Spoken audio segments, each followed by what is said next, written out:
Hello, everybody, and welcome back to episode 3 of Sideline Banter. I am once again your host, Luke DeReese, and as always, I have sitting next to me my co-host, Avery Nikon, and behind the computer, once again, producing the show, is Jessica Ferdinand. How are we doing today, Ave? I'm doing great. Thanks for tuning in for the first 2 episodes. Let's make this third a great one as well. All right, cool. As always, and as we will continue to do, we always pass it over to our wild card, Jessica, to bring us what is new in sports today. What you got this week? Finally. I think that what I have this week, guys, is more food for thought. All right. Get the podcast conversation juices flowing early. So first on my list is Bronny to the Lakers at number 55. Now, hold on. I'm very interested in your thoughts. Avery's smiling. Luke looks like interested. The ESPN caption that got released. Now, this happened just for the podcast viewers, like maybe not even an hour ago. It like broke ESPN. The caption is Family Matters, semicolon, Lakers pick Bronny to join dad. Okay, let me go first. Oh, Jess has got it. This bothers me so much. Oh, Luke, your dad's calling me. Don't answer it. All right.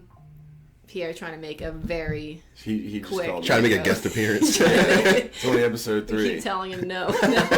He called me. I texted him back recording. He gave me the thumbs up. He knows I'm gonna that say I do it too. She is also recording. Anyway, back He's to going to call what I me was next. saying. Yeah, he's gonna call Ave. Anyway, he just had to be known. We'll get him on the podcast eventually.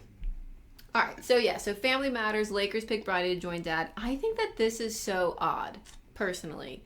Like, I think it's odd because is Bronny just LeBron's dad? If he's good enough to be in the NBA, son. Woo. Is he just... I have so many questions. Like, why? I know the media is the media, but they really are like, oh, like, Bronny joins dad on the Lakers. Yay. It's like, oh, and Bronny's like, yeah, I wasn't good enough. So I'm going to my dad's team. That's literally how I read it, like, first. You want to go first, or you want me to? Yeah, that headline does sound like he's like a coddled baby. It's like nobody drafted him except for my dad's team. But I think he's a good enough player to be picked by the Lakers at 55. This was one of the weaker draft classes as well. He didn't show it that much in college. You know, he's coming off a heart condition where he actually, Wait, he has a heart condition? Yeah, he passed away. What? Yeah, he went cardiac arrest. Yeah. It was in the preseason, right? Preseason, yep. So he didn't get his full college season, really. Like, he came back in the middle of the season. And his numbers Why didn't... Why did I not know that? Now you know. You got to tune into the podcast. Exactly. But his numbers did not look great. But he just plays basketball the right way. He's a lot smaller than his dad, so it might be a little bit tougher in the NBA. But I feel like he's a good enough basketball player. He'll make some scratch in the NBA. That's good to know. Yeah, I agree with what you said as far as, like, not hating what happened. I'm thinking, how could you not if you're the Lakers at the end of the second round? Not that you don't hit on pick 55, but to your point, I obviously knew that he had that heart problem in the beginning of this. I think it was at the end of the summer, like going into college. But I didn't really consider it by the end because he did end up playing off the bench. I think he had maybe 6 points a game or something. Yeah, it was very low. But he looks really good. I mean, so did Ben Simmons. in every summer, Ben Simmons. So did He's an all-star. Fultz. I'm sorry. Yeah, come on. Fultz had it. Yeah, all right. Shot in my heart early. But no, if I'm the Lakers, in some context, I'm going. I mean, he grew up in the right house with the guy who's maybe the smartest basketball mind who's ever existed, who takes care of his body, who, from what I've seen, seems like he'd be a good dad. Mm-hmm. Seems like he loves his kids a lot. So if you even see the potential in Bronny, it's like, well, it'll keep LeBron James here on the team, first of all, which is great.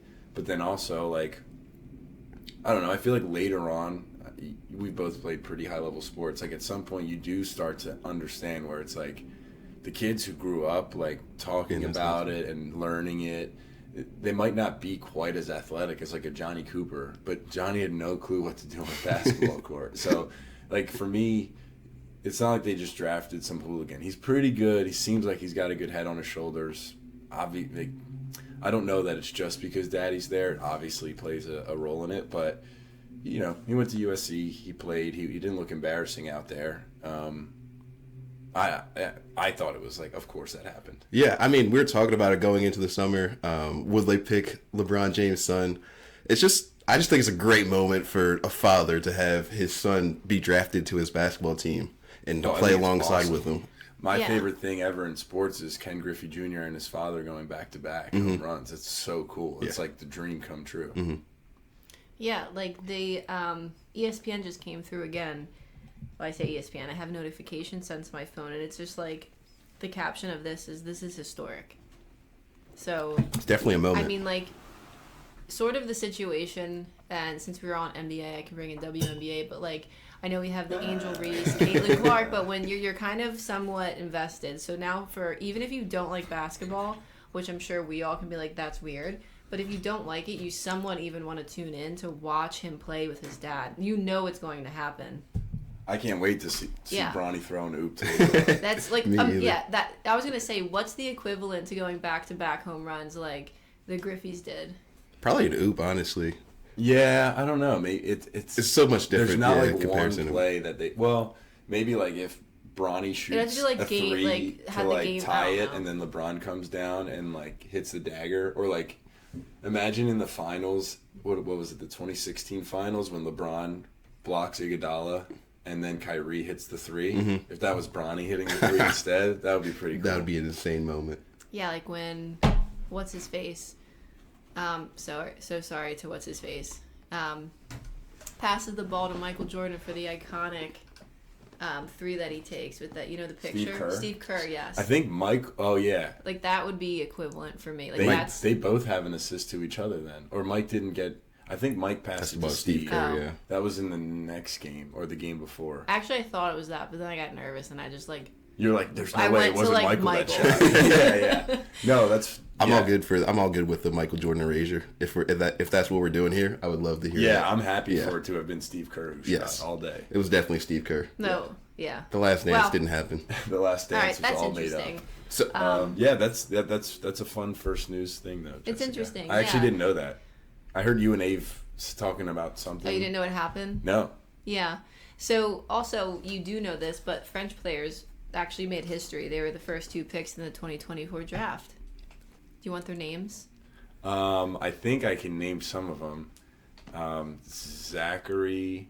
I'm not sure how to say his last name with an A. Then there was Alex Sarr. Yeah. Sarr.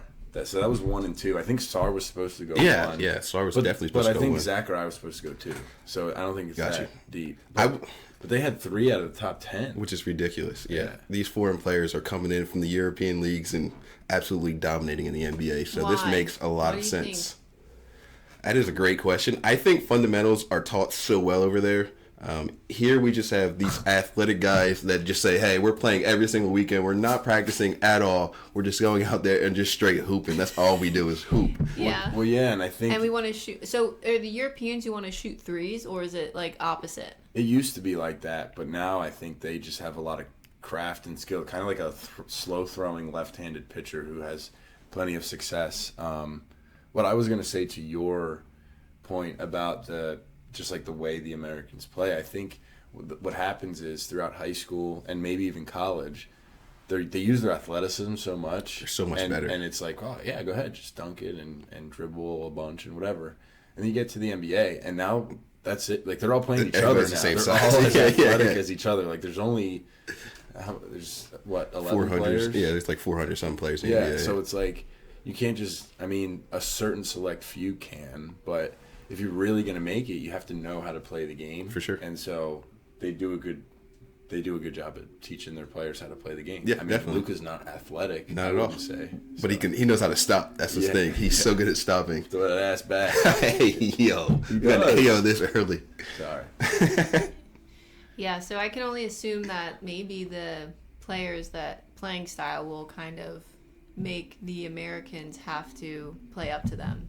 whether that is the fundamentals. I think the physicality is helping them out too. I mean, I know we think Gilbert's a little cuckoo, but like Gilbert Arenas did mention like the rules are changing. He thinks it's purposeful. I don't necessarily agree, but that notwithstanding, the rule changing is definitely going to help the European smooth, calculated style of basketball, whereas like the rough and tough and I'm stronger than you, good luck type of basketball is not gone until the playoffs. But it's also more appealing to watch that form of basketball. Like the skill wise, like you want to see threes, you want to see dunks, like you want to see the game spread out. You don't want to see people fighting all the time. I get like during the playoffs you want to see that, but to sell tickets, I feel like that's why they're going in that direction. Yeah, like I don't need to see, I don't know, the Bucks play Phoenix and it like get aggressive. It's like it's completely non-rivalrous. Just play some good basketball. Right. Yeah.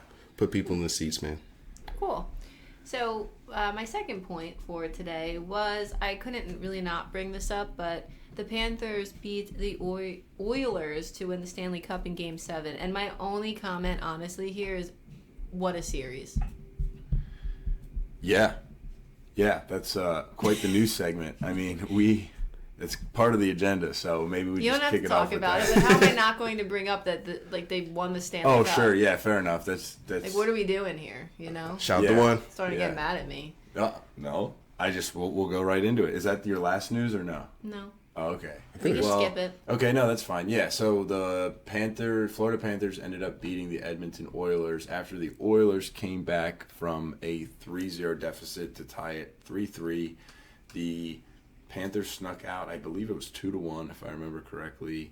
Pretty late goal. No, both all in the first period. All the goals happened in the first period. Oh, I'm just remembering the Oilers who had like 10 shots in the last like 2 minutes, and then they just got gassed, and it was embarrassing. But yeah, we can cover it more then. But yeah, definitely news worth breaking. Go Florida Panthers! What a series! The Edmonton Oilers, hats off to them. They almost came back from a 3-0 deficit. Crazy. They tied it up at 3-3. But yeah, we'll talk about that a little bit later. I'd be upset listening back to this if I did not give a shout out to my good friend Juan. Go Panthers! You're a great fan. You go to so many games. We can talk more about that, but it's something about hockey in Florida is weird to me. But they have a great fandom, and shout out Juan, my boy. I already snuck in one, so okay. Listen back, you'll hear it. Oh, really? Okay. Cheeky little bugger. All right. Yeah. Well, quick one there. One that really was quite interesting to me. I don't really even know if it's newsworthy, but I'm the news anchor, so I get to choose. Yeah. Garrett Cole. So this was 2 days ago now, Tuesday night's game, Yankees versus Mets. He gave up 4 home runs, walked 4, and didn't record a strikeout. It was the second time he didn't register a strikeout in his career, and the second time he allowed at least 4 home runs. Now, I thought this was his first game back from being hurt. I think it may have been his second. Just for... Can you confirm? Historical knowledge. Yeah, I can. But I thought it was first, and then... I think if we... Uh-oh. What are we, shutting down? We're powering up. Oh. I think if we... Let's just go to ESPN and see if he... It says Garrett Cole's first start of the 2024 season when it went about as well as he and the Yankees could have hoped, but his second outing was again the nut. His second outing of the season. Yes. But he got hurt in his first outing. And then, now he's back. Okay. So Makes was sense. his first... Yeah. Did you see that? No, I thought he was out for a lot of the season and he came back. Yes, but and then he got hurt again when he came back. He got hurt on opening day. Okay. So that was technically... That's why they're saying... It's like we thought his first start couldn't have gotten worse. Yeah. But it was. I think he threw 3 innings, 7 earned runs, 4 home runs, no strikeouts. Glad I don't have him on my fantasy team. Numbers. I don't even want to talk about it. Yeah, I mean, I don't know how much I have to say on the Garrett Cole thing. I think that's definitely relevant, but the Yankees are so good this year. They are ridiculous. And I know Cole's he's gonna figure it out. And that rotation is with the Phillies, the best in the league, historically good. Even their rookie Gill is potentially a Cy Young candidate. Did not Or know definitely a Cy Young candidate, potential winner, except Scooble and Detroit is... Detroit's Dude, NL? they just whooped the Phillies. Detroit's NL? No, they're AL. Okay. Yeah, Yankees, sorry. But anyway, Garrett Cole's going to figure it out. And when he does, they actually have 5 all-star pitchers right now. Like the way they're... Because it's Nestor, Cortez, it's Marcus Stroman, Garrett Cole, Gil, Luis, I believe his name's Luis Gil. He's a rookie. I don't know him too well, but Gil. And then Carlos Rodon. Rodon, yeah, he's on there. So it's like they're actually, not even hypothetically, I believe, besides the rookie, they've all actually been all-stars, and they're all performing well this year. So, and then they have the 2 best hitters in the league. So Yankees are back. Yeah, Yankees are... Unfortunately. Yankees are in prime Yankee form right now. Yes. Yes, they are. Interesting. Well, I don't like them, and I don't like the Mets. I definitely don't love the Mets. Yankees, on. Are they winning? yeah. All right. So I'm just about done. My final news update. Honestly, I think this one's like the craziest one. I think it's the biggest news yet. Of all 3 episodes? Yeah. Like it's huge. I'm actually like sweating a little bit. All right, here I go. It's Luke's birthday tomorrow. It's Luke's birthday tomorrow. What are we doing? Happy early birthday, my guy. Let's give a little stats on Luke. A little, what? Was it like gas up Luke? Yeah, time? Make his head a little big. What do we got? Luke 6'3", 6'3". Where you want to be? I'm it's like your birthday. 215 these days. All right, 215. 220. Luke is an past Olympian for Team France for baseball. Former. All right, former. 2-time state champion for 2 soccer. times. Yes. A captain one of those times. Yeah. That's all I got. That's funny. It's funny. No comments. There's more, but that's The list goes on. The people will learn about. It's your turn. It's your turn to learn. They learn.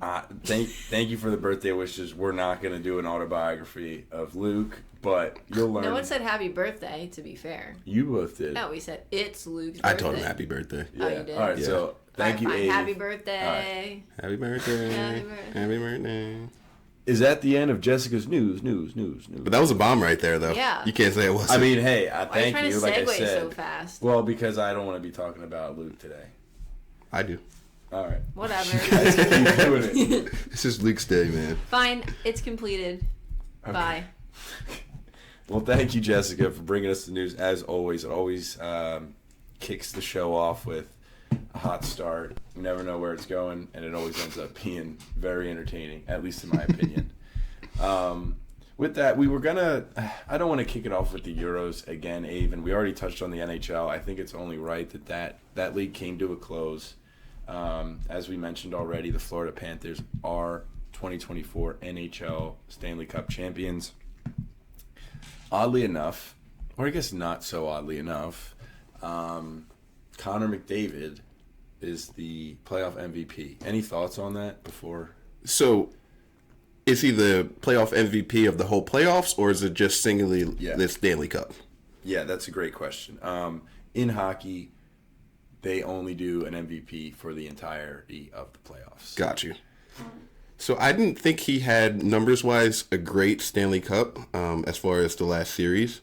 But I did see on the stats he had, I think, a playoff record with assists, 35. I don't think he had an assist in the last game. So, I mean, the numbers, they just don't lie. You have to give him credit there. So I'm not mad at him winning, even though his team did not, take home the Stanley Cup this year.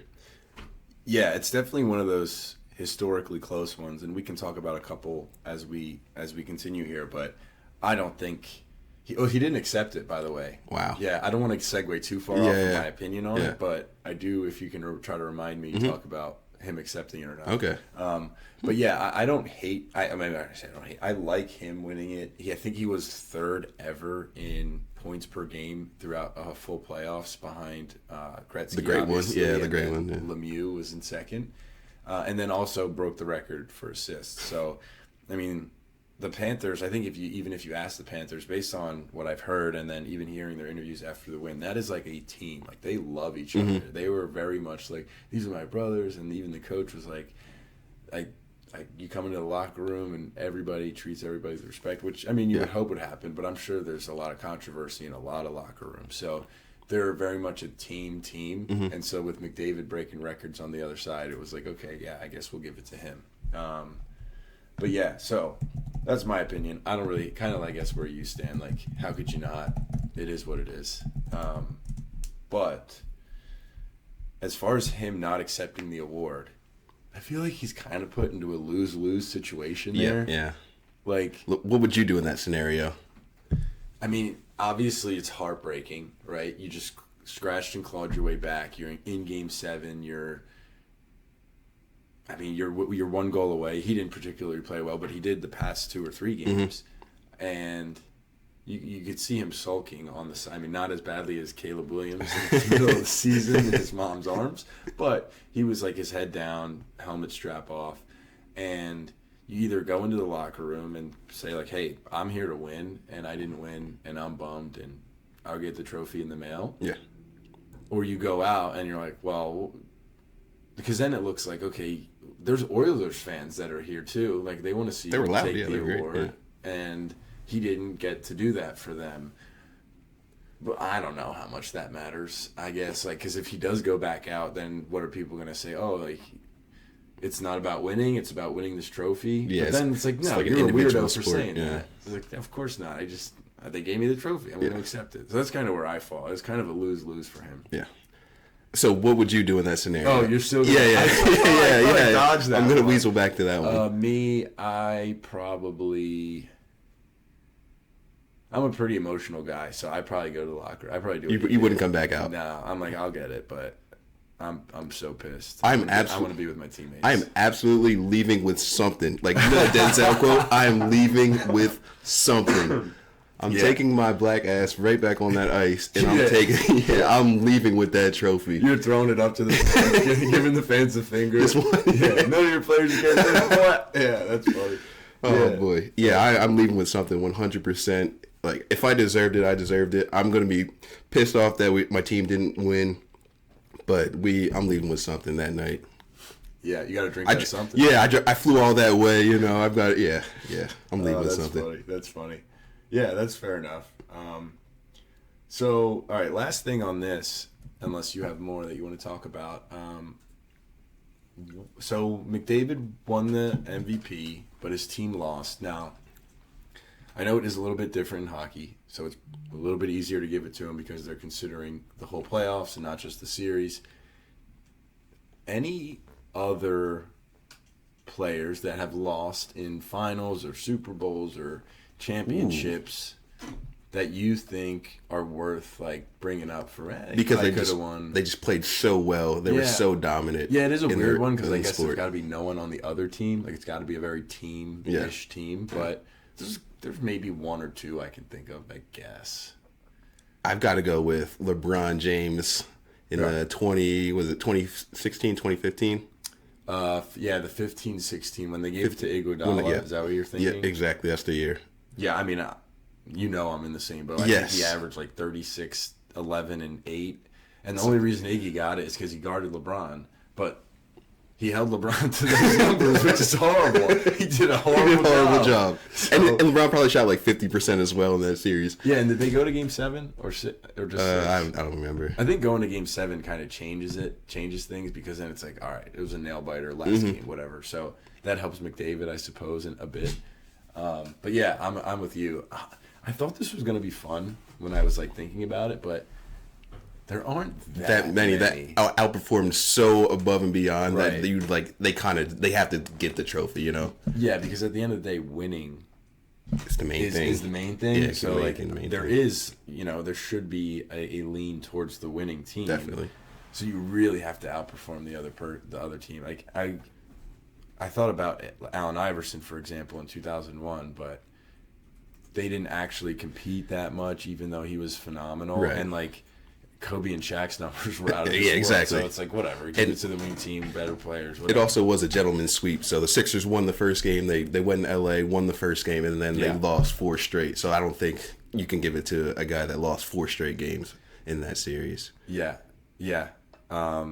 So anyway, how about this? If anybody wants to comment in under this Spotify link, any players that have lost in the final, I thought like the Matt Stafford Cooper Cup one. Ooh. But you know, So Matt Stafford won. So 2018 World Cup, we have the player of the tournament is going to Messi.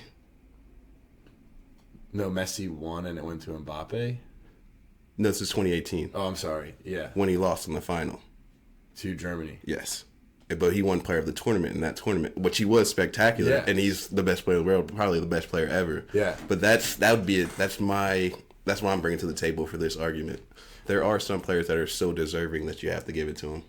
Yeah, like when France beat Croatia, you could have given it to Modric, but Griezmann and Mbappe had phenomenal tournaments. But if they didn't have such great ones, like Modric's out of his mind. Really, really good. Was that his Ballon d'Or year or no? Yeah. Yeah, exactly. So, Yeah. yeah, you could have gave it to him. One more shout out to Paul Maurice, the coach of the Florida Panthers. I believe he was 4th in the NHL in all-time regular season wins, and he hadn't won a Stanley Cup up until this point. So, shout out to him. Oh, wow. I think he has the most losses in history, too. Really? I might be making that Okay. up, but I swear I heard that, which is like, they were saying, like, he's very determined. I think he's been fired. Obviously, he's been fired from a couple spots. But, you know, coaches get fired. They do do, a good yeah. job because it's like a fit thing. Doesn't mean they're necessarily bad. But, yeah, shout out to him. Good for him. All right. Jessica, did you have anything to add from the NHL perspective? No, but I got some fun news in, but I don't want Alright. to segue the sport. No, Do it, I'm do good it. on the NHL, and then we can do the news and hop into our next segment. What do you Definitely. think? Okay, go ahead. So, I was trying to like educate myself while you guys were talking about this because the MLB All-Star ballot is starting to get like dropped, and I didn't know there's different phases. So phase 1 is over, and it moves into like the final 2 people or 2 players per position, I think. So I'm a little confused because they're kind of dropping it like, oh, they made the team, and I'm like, technically, I think it's on live like MLB tonight, like after I don't know. I'll find out more, but there's quite a few Phillies on there. Love that. And I can read, I guess what it is essentially like you end up finding who's the final 2 for each position. So if you want, I can read it. You want to try and like guess who the big boys are? There's 2, like who's the 2 like major. When you look at the picture, I know who I'm these thinking. 2 are front Like the most center. votes. Yeah, you need to be. It's only showing the number 1 vote. Yeah, Okay. like so top overall vote getters. Yeah. is what So it's each called. league, one Well, player she for wants each us league. AL to. and NL. You want us to name all of them or just No, the Does just the top name guys? AL, top player. The 2 top players, AL and NL. Like right now, AL, this person has 3,425,000. Judge, yeah. Yes. All right. NL 3,000,000. Harper. Yes. Nailed it. Let's go. That's why we have this job. Absolutely. Just made up job that we decided to do and don't get paid First for. baseman? That's why we have it. First baseman. For which side? I think it's your boy on the AL. It's Harper in the NL, and it's the guy you said. Who we got? Come on, pull it out of the bag. So I think these are like the 3rd voters up at this point. 3rd. Yeah, like it says this Is is he, the 3rd fan voting situation. Oh, sorry, you have 1 and 2. I see it now. Is he from Baltimore? All right. Yeah. I understand this now. So yeah, who's the next runner up? In I don't votes? understand what Overall you're votes? looking at. I think she's Are looking you- at overall votes It's right not now. like in yet, so it's kind of confusing the way. Yeah, but are they're, you like, looking laying at it a out. diamond? No. Okay, so it's just. They so don't have why another are we in diamond for 3rd? me. Why didn't we do 2nd? You made us do 1st and 1st. I think because it was just overall, probably. Yeah. Oh, so That's the Judge only is I 1st have, and like- Harper. So it's got to be 2nd. Soto. Soto's Yeah, 3rd. it's got to be 3rd. So it's you know what it is. It's broken down by division. It's in a stupid article, and I hate it. Okay. Outfielder Juan Soto is there. Steven Kwan, Yeah. Anthony Santander, These are not there. the top 5. though. Kyle Tucker. I don't know what this is. Maybe I'll come back and read this entire article and understand how it's broken down. Well, you can just go to Confused. MLBAllStarVoting.com. I did. Don't Alright, hold on. No, there's definitely just like a MLB. live counter. All-Star. So if you guys haven't figured out, we're from Philly, so I'm getting all of these notifications, and the Phillies did this crazy promo for Harper. Like literally, it says like wanted in Texas. That is so hard. So I was like, so he's an all-star. Like, how do they know? Because he's so far ahead. Oh, Of okay. course he's an all-star. Well, that was the answer. Oh, yeah. Why are you getting your panties in a bunch? I don't know. You took my panties and bunched them up, and now they're in a bunch. No, because now I. And then you're asking myself. the question. Well, I don't know what list you're looking at. We bringing up Anthony I was just on Santander. MLB. Like, I tried to go right to the source, and they had this really nice article, and I thought I understood it. I think you do. You're just. I don't think I do. We can't see it. All right, ladies and gentlemen, we're segueing into the Euros. Your favorite segment. Finally. We've opened with it twice. We didn't want to bore you a third time and jump right into the Euros. So we gave it a little, I don't know how far in, 30-minute buffer. But we do have to hop in because Avery, pool play is over. The schedules for the knockouts are set. We're going to chat a little bit, but stay tuned because Avery and I are going to eventually walk through the rest of our bracket now that everything is set and make some guesstimates on who we think is going to bring this trophy to their motherland.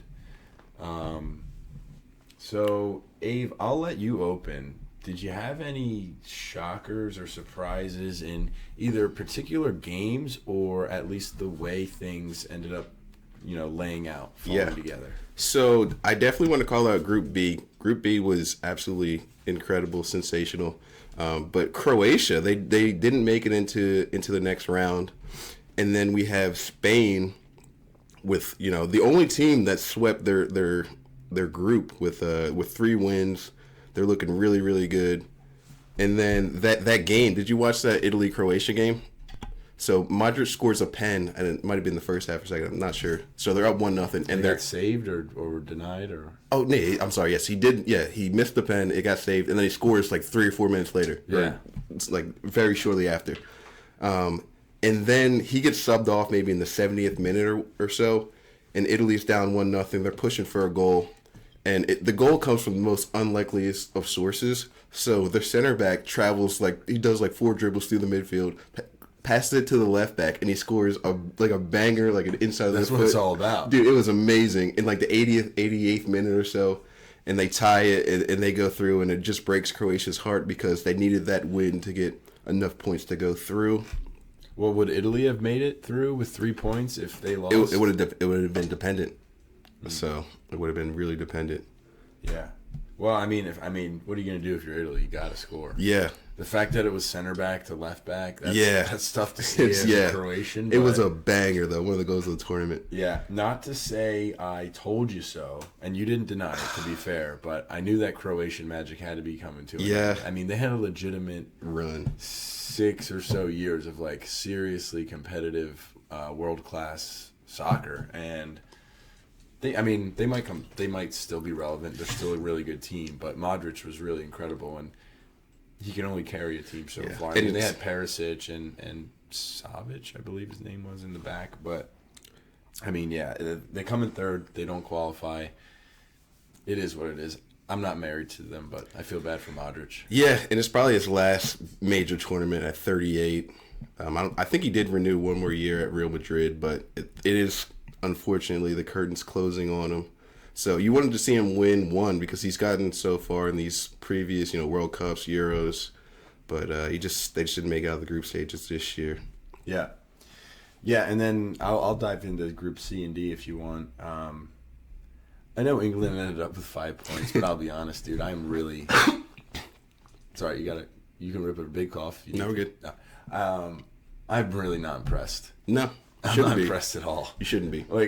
It's a 1-0 win and then 2 ties, right? Yeah. So Garrett Southgate needs to figure it out. For sure, it's such a good team. It is. It's a ridiculously talented team. He's saying about we don't have a replacement for Phillips, and we don't have, and there's people at home that are great players. If you didn't have a replacement, then you should have brought someone else. But that notwithstanding, you have an incredible front three. Foden went home. I hope everything with his family's all right. He had to go home for a family emergency. I think he is going to come back to the tournament. Okay. But I'm just assuming he does. Yeah. Foden, Saka, Kane, plus whoever else. Cole Palmer coming off the bench. Exactly. Kobe Mainoo was really good when he came on last game. The only thing I can see is maybe some chemistry in the defensive area, but they're not letting up a lot of goals. No, so that's not the problem. It's not. So they just. I don't know. I think we could do a better job. I wanted to. I thought about saying that earlier, and but I'm like, no, I'm not even joking. Yeah. Because I don't know if you remember, but in like 20, I think was there a World Cup in 2016? No, 2018. 2014. 2014. In 2014, so we were super young. It was 10 years ago. We were texting each other saying we need to be coaching this Argentina team. Mm-hmm. That he wasn't playing Dybala or somebody, and they weren't like even playing through Messi and whatever it was. And I don't know. They very much so underperformed. So now, even as an adult, I'm watching this England team, and I'm sorry, but if I was the coach, they'd have either 7 or 9 points out of group stage. Anything looking at that group, yeah, they should have 7 points in this group for sure. The group all just tied each other, except England won one. Like Denmark went through with 3 ties, and Slovenia went through with 3 ties. Yeah, like at least in the next group, we might as well segue there into Group D. Austria won 2 games, so you can at least chalk it up to they overperformed, which I think they did. I don't know if you got to look at Sabitzer, dude. He's awesome. He used to play for Leipzig. I believe he's in Dortmund now. He's on Dortmund. I mean, Did he played for Man U. Munich. He played for Man U. I think he might have played for Bayern for a little bit. But no. Okay. He was he was in Man U on a loan for half a season. Oh, I don't remember that. But yeah, dude, Sabitzer. I've watched him. I only watched 2 of the 3 games, but he's awesome. Yeah, he's really. I mean, I knew he was, but I never really watched him like this. He looks great. And I know France has the same amount of points and the same sort of record as England, but I'll be honest, I actually thought they got better as the tournament went on.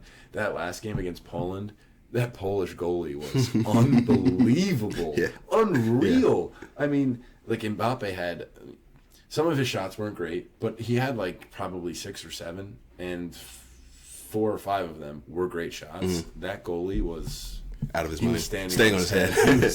He was really good. The Netherlands advanced as well. I was pretty high on them going in. I think they probably underperformed, but maybe they get it together. Gakpo looks good, but the rest of their finishing type of offense doesn't. I don't like their build-up play, their midfield, their defense looks fine. I don't think they're scoring enough goals. Okay. So, not too worried about France. I think that Polish goalkeeper was incredible. But it's going to be tough that they didn't qualify as the 1 seed. And who do they play in this round? They're playing Belgium. Belgium didn't look great as well, but yeah. Well, Belgium's in Group E, which is next. That definitely a surprising group for us. Slovakia, at least. Romania's top. Shout out to Romania, dude. Yeah, shout out topping Haji. the group. Yeah, Haji. Victor Pascaru. Victor Pascaru, what a legend. Yeah. Oh man, but yeah, Romania topping the group. That was not on any of our scorecards at all. But they came in and, they got a win, a draw, and they lost one of the matches, but they end up on top of this group. And Belgium, they just, I don't know, they were kind of stale throughout this group stage. They need to get it together. They have a huge game coming up against France. It's going to be a really, really tough one. And then Slovakia. I think we had them in our 16, but Ukraine let us down. Yeah, I mean, it's weird. They all ended up with 4 points, a win, a draw, and a loss. Ukraine just got beat worse than the others. Yeah. But yeah, obviously underperforming, borderline embarrassing from Belgium. Yeah, I want to say they're just not finishing, but I don't think anything's really meshing well for them. That's an embarrassing. I mean, that group is not good. No. De Bruyne is finding them. De Bruyne is giving great passes. Yeah, Lukaku's up there. He's not scoring at all. He's struggling to find the net, but I mean, the supply is going to be there. So if he can put one in the back of the net, they can be a dangerous team for this France squad. Yeah. Yeah, I don't know how I feel. They seem like they're all out of sorts. So I say I'm French, if anybody doesn't know that. So that's why I'm saying, when France plays Belgium. I can't say I'm worried after that pool play, to be honest with you. But there's always a chance that it clicks.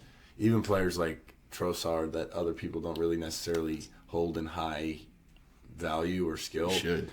if everything goes right, Belgium obviously can be dangerous on any given day. So we'll see. For sure. They advance. That's ultimately the goal. And what do you want to do after pool play? You want to play in the round of 16? Exactly. That's what they're doing. Exactly. Live to fight another day for both of these teams. So yeah, it's going to be one of the most highly anticipated games of the round of 16 for sure. Oh, yeah. The next group, I mean, pretty much what you would think would happen. I know there's maybe not about the group, but there's a particular game you want to talk about. But absolutely, yeah. Let me just run through quickly. Portugal ends up in first, and then Turkey, then Georgia, and then Czech.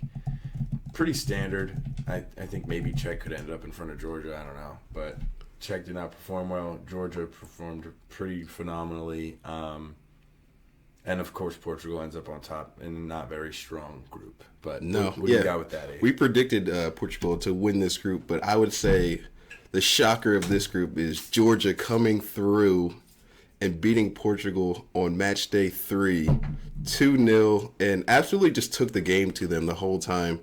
They scored in the second minute by Kavicka. I don't want to pronounce his last name because I will mispronounce it, but the Napoleon man is, put Georgia on his back for this game. Scored penalty later in the game, but what a fantastic performance by all the Georgians out there, and, they're going crazy, and super excited for them to make it to the round of 16. Yeah, pretty incredible because they needed to win to get to the round of 16, which I'm sure most people, I didn't think they were going to. Yeah. And so, Portugal ends up advancing. Yeah. So no harm, no foul, I suppose, in some context, because they are the 1 seed too. Mm-hmm. But still historic for Georgia. That's crazy.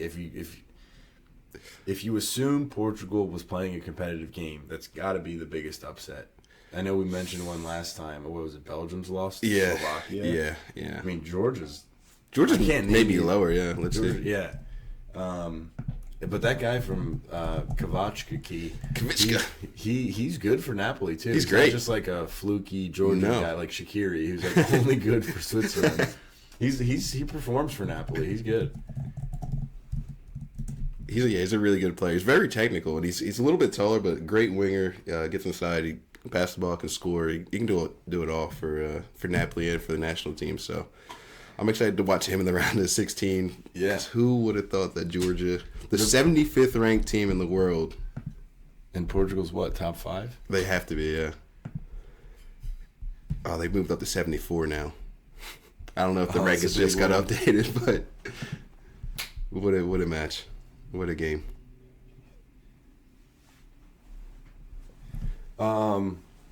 Yeah, so now we're going to get into breaking down our round of 16 to let the viewers know who we think is going to win. We'll revisit it each week and, look into see how well we've been doing. But ultimately, I think we should kind of just do a March Madness bracket and kind of just save what we've had. We'll admit where we were wrong. Nah. Okay, we'll change our picks every week. Jessica, you may want to write this down so that you can keep us on track as we move forward. But yeah, so at least in the bracket I'm looking at, we've got 2 sides. I don't want to spoil anything here, Ave, but one side for me is way stronger than the other. And there's a particular team that wants to bring this cup home. And if they don't almost at least get to the final, somebody's out forever and embarrassed. Because this guy is such a ridiculously easy road, in my opinion. Going into the tournament, you remember I said in episode 1, he said, if we don't win this tournament, I'm out. I'm done. I'm leaving the job. But, he should absolutely, he did not know that it was going to be this easy. Now it's you best believe it. So, all right, Jessica's going to keep us honest here and track this for us so that we can run through these picks correctly. But if first round of 16 game, we have Spain against Georgia. Now, do you think Georgia can pull off the back-to-back upsets, or do you have Spain advancing? Based on the play that Spain's, they're playing out of their mind. Like I said, they're the only team that swept their entire group. I don't give Georgia a shot for this one. Not at all, Luke. I don't think Georgia can compete with the might of Spain. in this round of 16. Kudos for them to making it to 16, the round of 16, but it's a tough task. Tall task. Yeah, there's not too much to analyze here. I know I talked it up a little bit for fun, but I think your comments are as far as we need to go on that one. So Spain advances over Georgia. Game 2, we have Germany against Denmark. You want to take it or you want me to take it? I'll take it. You ready? Germany. Yeah. Die Mannschaft, the team. Denmark, not in the same realm as Georgia as far as like, hey, good for getting here. Denmark's got great players. Yeah, exactly. Denmark's got that play European, legitimate team. Like Champions However, League football. When you line up against Germany in the second round, in Germany as well. In Germany, good for getting here. Tony Cruz last tournament. Yeah. No, I'm 100% on board with that. Yeah. Be happy, be proud, but you're not going to be. You're going home, mate. Yeah. All right. So, game 3 is either Portugal versus Serbia or Portugal versus Slovakia. Okay. But I can't tell what flag I'm looking at right now. No, it's Slovenia. Okay, well, there you go. So it's Portugal against Slovenia. Shout out to Luka Doncic. Shout out Luka, but you're going home. Yeah, Portugal advances. Ronnie's taking the boys past Slovenia easy. Yeah. So those first 3 were not so entertaining. Obviously, as we continue, the nail biters will get closer. Like this one. Game 4, we have France against Belgium.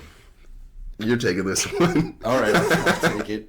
I just think there's too much firepower on France's team. I obviously understand that it's possible for there to be a handful of fluky games in pool play, and ultimately you're just trying to advance. So Belgium did what they had to do, but I don't see a team who goes 1-1-1 against Romania, Slovakia, and Ukraine just somehow flipping the switch so much so that they beat France. I mean, France only had 5 points, but that's still a win and 2 draws. Mm-hmm. And so we can talk about how great Kevin De Bruyne is and I guess Lukaku, but then you like flip the switch and it's like, okay, well, De Bruyne is going to have either Kanté or Rabiot or Camavinga, maybe Tchouaméni. And at some points, if they need more size, Saliba in his back pocket. And then as far as Lukaku goes, they have Saliba and Konate, Upamecano if they need somebody bigger. Lucas Hernandez is pretty big for a left back. Mm-hmm.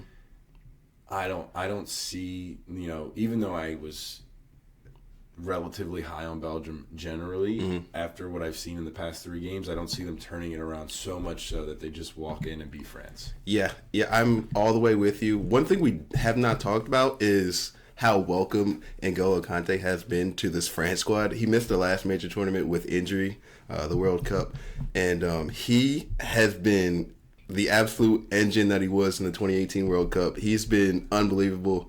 I mean, I thought he took some years off. He's been in Saudi. Yeah, I thought he took some years off in Saudi, so I haven't seen him for a long time. But he has been absolutely incredible running up and down the field. And I believe in the last game when France got scored on, N'Golo Kanté was actually taken off the field. So he's been unbelievable. I think that he's going to put, De Bruyne in his pocket. And, I have France advancing in this one. Yeah, I don't think it's like De Bruyne is great, but it's not someone who's so foreign to this France squad at an international level or in the Premier League level. Like, Kanté played De Bruyne plenty. Yep. So have other players on that team. I love De Bruyne. I put him in my top 5 when we did the whole top 5 players. Yeah. And but I just don't think it's enough firepower. So next one, maybe another quick one, unless Romania performed well. But Romania, Netherlands. I'm going Netherlands. Yeah. So we got to do one upset though. I believe we got to take at least one upset. I don't know about this one. I think this is pretty clear cut here, but we have to take at least one upset. We can't go all through Shannon Sharp with it. I see my upset. Okay, it's coming to the other side of the bracket. Yeah. Okay, fair. So that was the first. That game 5 there, Netherlands, Romania. That was so. This is side. Okay. We're on the other side now. Yeah. So next, I'm looking at Austria and Turkey. Yes. Thanks, Jess. God. Are you confirming or are you just saying Austria versus Turkey. That one's close. Yeah. I don't even know. So I guess Austria's the 1 seed, so technically they're the favorite. But Because Austria won their group. as far as world rankings is concerned, they're probably Pretty close. Yeah, I would assume so. I am on this Sabitzer wagon like there's never been before, and I'm riding with Austria. So I've got some beef with Austria. So their head coach right now is Ralph Rangnick, and he was the former head coach of Man United. He was like supposed to be like a technical director. He's done that with multiple clubs and steered them to success. And he didn't do that with Man U. So I got a little bit of beef with him. And Turkey's got Arda Güler, which we talked about, in episode 1. I think he's got a goal, maybe 2 in this tournament so far. So, but I do think the might of Austria and Sabitzer, the power of Sabitzer, even though they still have Ralph Rangnick, I'll go with you with Austria. Well, no, I mean I'm happy to argue, but we have to agree as far as continuing, like agreeing on the bracket to move forward. But so here's what I'll say. Say it. I'm gonna argue with you that in the next round we keep Austria moving. If you really don't feel that way with Turkey, then just let me have Austria now at least. Okay. Because I'm gonna move Austria over the Netherlands. So I'm not saying we will. You can argue with me when we get there. Yeah. But if you're not that strong about Turkey, then let me. I'm have Austria. definitely not that strong. Okay. All right. So we're gonna go with Austria over Turkey. I'm definitely not that strong. Game 7, we have England and Slovakia. You already know it's coming home. Yeah, I got Slovakia. It's coming home. I got Slovakia. Oh my God. Huge, major upset. Ave, you can't make me go England. It's coming home, brother. It is absolutely coming home. Look at the talent that's going to be on that field compared to Dude, the have you seen the Slovakians. Slovakia roster, dude? No. They came in third in a no. group of Romania, Belgium, and Ukraine. Come on. You are out of your mind. Who do we have? There's no Hamstick in this tournament. If Hamstick was on the team, Hamstick's not on the team? No. Oh, never mind. All right, my bad. No. England. All right, we're going England over Slovakia. Switzerland, Italy. Switzerland, Italy. This is a crazy matchup, too, because they're border states as well, so this is going to be a contested rivalry. The battle of beautiful countries. Yeah, right? Yeah. I think the Swiss looked really, really good. Shaqiri had a banger in I think maybe the first or second game. I've been really low on Italy, and they kind of snuck. I don't want to say snuck in, but they kind of snuck into the second place in their group with a really, really late goal by a left back. They're clinging on to life. I'm going to go Swiss here. I think Xhaka in the middle, former Arsenal man. I know you're high on him. Yeah, now I used to like him, and then he got like pissed at the team. It got weird for a couple of years. But he's cool. I mean, Leverkusen. Leverkusen I like coming that off a team, crazy so season. I'm happy to support Xhaka. And all my Italian friends are going to be angry. I'll go Switzerland with you. I think we can consider that an upset pick along with our for world rankings for sure. Yeah. I think Italy might win this, but something about Switzerland in a European Cup, and I don't need to see Italy. It's fine if they lose. If Italy wins again. Yeah, so let's go Switzerland in Game 8. All right, so now we have what, in my opinion, should be the final, but it's not how it turns out. So it is what it is. We got to make tough decisions in the Elite 8. We have Spain against Germany. Jesus. I think it's my turn to go here, but I would gladly hand the baton off to you, brother. I'll open it, but I'm going to need your opinions because I can't let you leave me on an island. Yeah. I think that these are the best two teams in pool play. Yes.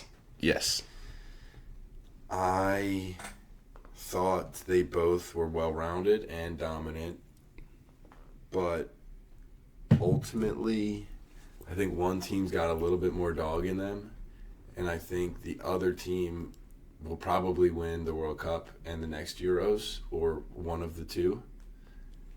So I'm going to have to go with the team I think is going to win now, and that's Germany. Yep. Yes, I'm there with you. I think the backing of the home crowd will definitely play its part in this match.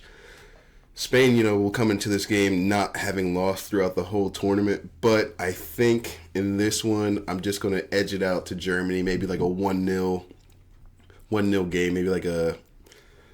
Yeah, I just... Antonio Cruz's last tournament, I think he's not going to lose to this Spanish team. Yeah, I think I have it... Not that we're, I'm pulling hairs here or whatever the idiom is. I think I have it at 2-1. I don't see Spain necessarily not scoring, but probably like maybe 1 goal in the first half and then 2 in the second or something like that. Okay. Germany wins 2-1. I wonder whether they would play that game into it as well. It almost doesn't matter, but if it was at Allianz Arena, that would be nuts. Or Allianz or Dortmund, like those fans over there. Dortmund too. Yeah. Okay, so then next, Jessica, keep me honest here, but we have Portugal and France, I believe, matching up against each other. Yep. Rematch. The rematch. You got to get the get back. Have to get the get back. We're definitely getting the get back. Yeah. There's no way that this Portugal team beats France. I mean, all of those. There's a lot of French people returning from that team that lost against Portugal in the last Euros. Yeah. I think it was 2 Euros ago. I think it was a Euros and a World Cup. Oh no, it was Euros in 2016. They lost in the final. Yeah. Wow. So maybe there's not as many as I thought, but there's Giroud, Griezmann. Mbappe. Maybe Dembele. Was Mbappe playing on that team 8 years ago? Mbappe. I think Dembele. Coman, if Coman's on the team. Coman's on the squad, yeah. But yeah, anyway, the country remembers, I'll tell you that much. Definitely. So I think if this game happens, I got an Mbappe hat trick. If it goes France-Portugal, I have an Mbappe hat trick. Okay. Sure. Do you think that win, or that loss kind of propelled them to the World Cup, though? Yeah. Okay. Absolutely. So would you rather have a Euros, or a European Championship, or a World Cup? I rolled my eyes when you said that, for those of you who can't see this. Or both. Because we have not uploaded any video yet, but it's not that bad of a question, actually. I roll my eyes because it's like, of course, World Cup. That's how I felt, knee-jerk reaction. But I think Xavi was quoted recently saying the Euros are tougher to win. It was Mbappe. It was Mbappe? Mm-hmm. I thought it was Xavi. No. He might have said it as well, but Mbappe was quoted saying the same thing. Yeah, because I don't know if it's as, like, at the end of the day, I want a World Cup trophy, like, as far as having it in my home. But that doesn't mean it's easier or harder or easier than the Euros necessarily. So, like, both statements can be true. But it was an interesting comment. Like, the Euros are harder because there's less depth in that, like... Or no, there's more depth. Yeah. No, I think the comment from Mbappe's side was that... You don't play Honduras. Yeah, exactly. All the European countries are playing pretty good soccer. Yeah. So, like, the level's really, really high, no matter if you're playing, like Denmark or Slovakia. Like, the level is really, really high throughout that. But there are some weaker parts of the world that'll qualify for a World Cup, even though, So. Is it the same amount of teams? So the Euros was 24. I think the World Cup's 32, and I think it's getting bigger in 2026. Wow. So the World Cup's going to maybe a little bit harder in the next few iterations. Yeah, but still, I mean, it's not even like just South America where you play Honduras or whatever. Like, there's also Asia. Yeah. There's the African teams, and so there are strong ones, but there are also weaker ones. So especially pool play is a walk in the park. Yeah. Cool. All right, so moving on. We're going Germany over Spain, France over Portugal. Now we have Netherlands, Austria. I'm going to be very easily convinced to change my mind. I just want to say that here. However, I think, dude, Austria looks so good. They're going to beat the Netherlands, but I'm happy to move the Netherlands on. No, they're going to beat the Netherlands. I'll take the Netherlands for sure. They've played well in these last few tournaments. I remember that match with Argentina in the past World Cup. It got a little contested, some soccer balls were kicked at. Yeah. They're ready to win. Yeah. Okay. Messi called Weghorst an idiot or a Dumbo, whatever. It's Mira la Bobo, whatever he said in Spanish. Someone can translate out there. That's funny. I remember that. But it was a little contested. These boys from Netherlands are hungry. They've got a good mix of young and older players. I think that they're going to go on to beat this Austrian team. Okay, that's fine. I mean, it's obviously they're the favorite in theory, but I'm telling you, Austria's good. But I forgot about kind of the history, and I think you're right that Netherlands are like not only just talented, but they're like in a position to win. They're like ready to win. So, for sure. All right, so Netherlands over Austria. Netherlands make the Final Four. England and Swiss. It's coming home. It is It's coming coming home, mate. home. They're gonna lose at some point. You know, that's like their not their national anthem, but the song of the team is actually "Football is Coming Home." Like that's why they say it. I did not know that. I did understand why they said it. Mm-hmm. I want Switzerland. Dude, they haven't won a major tournament since 1960. They stink. They do not stink. They have Those blokes are no good. They have usually one of the best rosters coming into every single tournament, and they have blown it for the last 64 years. Yeah. Or 84 years. And It's not my problem, is it? it was 64, I can't count. But it's coming home. With this group of talent, it's coming home, brother. Give me your argument again for the Swiss. It's the Euros. It's the Euros. They play well in the Euros night. No, all right. I'm not going to twist your arm that hard. We can go England, but I just want to put on the record my upsets were, and we threw some upsets in there, I guess, already, but my upsets were going to be Austria over Netherlands and Switzerland over England. If those happen, Sweet. I just want Yeah, you should all throw it of out our there. viewers Throw it out there for sure. to remember. All right. Final four. We'll wrap this up. People are over the Euros, so we got France, Germany. It's going to be a hell Banger. of a game. Banger. There is no chance that I'm going first. Ave, what do we got? Jesus Christ. Well, what we got is I'm going to be sitting in front of ATV with a beverage in my hand for that match. 1,010%. But France versus Germany. Better answer wisely here, young. Can I get some Jeopardy music going? Jeez. Producer. Play that funky music. So this is what I had. This is the game that I want to see. So I'm going to do it right now. And I'm going with the boys. Give me France. What? Give me France beating Germany. Germany's going to go out in the semis. Crazy. Dude, that's funny. I have Germany. You traitor. Benedict Arnold over here. I'm trying to be accurate so that we can have established credibility for the listeners. I can't believe you're a hater. We are fans, but we are unbiased, Ave. We play by the rules. Okay. He's speaking French now. So, dude, that German team is... That French team, we talked about it coming the whole time. That French team is absolutely disgusting, Mike. I just think that German team is so disciplined and just German.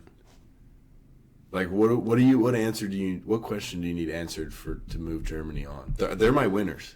They're your winner in their hometown. Okay, you have England winning actually? I do have England winning. Okay, so here's what we're gonna do. Yeah. We're gonna take England. How can we do two brackets from here?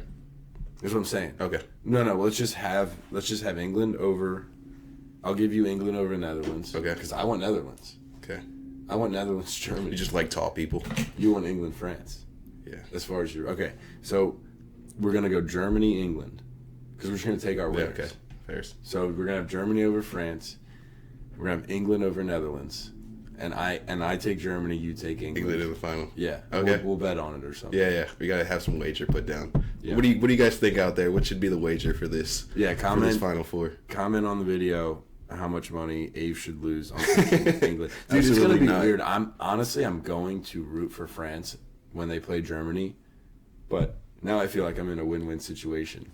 Funny little caveat. Remember when France played in the last World Cup and we watched it all together?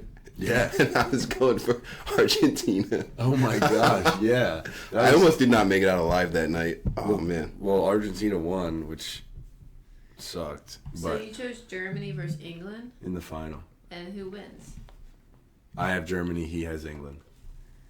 Okay. So we'll do a little bet when we get there. That's Football's coming awkward home. Because What do you have, Who Jess? do you have? Yeah, who do you have, So Jess? give us your The winner. audience wants to know. Young blood. You don't have to walk us through your whole thing. sure. But sure. let us just get maybe your Poland. final four and your I'm winners. about to drop all my beans On the Netherlands. Ooh. What's got you thinking that way? One, I have no idea what's happening. True. So usually my intuition gives me the most money. Fairs. I looked at it a little longer than the others on the list. What? I'm fine. Luke's like kind of annoying. If we want to like let the podcast world know. This is hilarious. I wish we had video. Yeah. Tell me someone who's on the Netherlands. Memphis Depay. Oh, that's a great one. Wow, you guys said it at the same time. Memphis Virgil van Depay. Dijk. Okay. See? Great names. They are really good dudes. Xavi Simmons. Xavi Simmons. Yeah. Gakpo. Marlon. Frankie de Jong. Is Frankie playing this tournament? Yeah. He's playing. Yeah, king. Yeah. All right, so Jessica's got Netherlands. So we'll mark that down. Luke has Germany, and Avery has England. It's coming home. Okay. Ave, or Jessica, any last second wrap ups on the Euros? I think we spent a decent amount of time on that. I think we got through everything we wanted to. I just want to go through a correction. I said Messi in the 2018 World Cup had the performance of the tournament, but that was actually the 2014 World Cup when they played against Germany, so I just wanted to clarify Oh, we my that. God. both We goofed because literally I can't thought it listen was to you Germany. anymore. Yeah. We No. I just said it was the 2018 World Cup when it was France obviously won in 2018. Yeah, I know, but when you said 2018, Yes, yeah. I said, oh, when they lost to Germany. Yeah, so we both I just want to clarify that. we lost all our credibility. Yeah. I goofed a couple times, so. All right.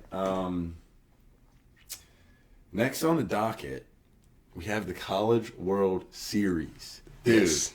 Ooh. what a series. I know that you're into baseball, but maybe not as much college baseball quite yet. Yes. So, Tennessee, #1 team in the country, kind of like the Celtics. Obviously, they lose, but pretty dominant. Just well balanced. Like #1 kind of the whole time. Maybe not #1, but pretty much top 5 the whole time. So, Texas A&M wins the first game. So, It's best out of 3. yeah. Okay. And then Tennessee wins the second. So it's game 3. Tennessee's up 6-1 in the 8th.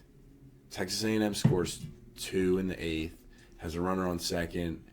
The freshman pitching. And he's like, I mean, it's tough in that True freshman? situation. True freshman. Wow. And in Omaha, like big situation with Texas and Tennessee fans there. He ends up like, I think he walks somebody, and that's never a good look. And then, like, wild pitch gets him to second, and coach was like, okay, you're out. So they bring in the closer, senior guy, big brolic dude, like mullet, long hair, stash, beast of a man, like probably a lumberjack on the side. He comes in, pretty much shuts down the 8th inning. They get out of it. And then in the 9th, Texas A&M scores 2 runs. And so it's 5-6, and it was on a wild pitch. So, like, it wasn't like a home run and now bases are empty and we can like reset, refocus. It was a wild pitch, very hectic, runner still on base type of situation. So whatever, long story short, Tennessee wins 6-5. They get out of the jam, and Tennessee moves on and wins the national championship. Now, a couple funny stories from this. Beam, his last name's Beam. See a picture? Yeah. That's awesome. Yeah. And he throws gas. He's Tennessee's best pitcher. Okay. His girlfriend goes to Texas. Oh, I've seen this. Yeah. Yeah, and she wears maroon, but she wears beam. But also, her father is the director of operations of baseball at Texas A&M, and his son. So if they get married, his brother-in-law is the pitching coach for Texas A&M. It like reminds me if like Luke and I were like better.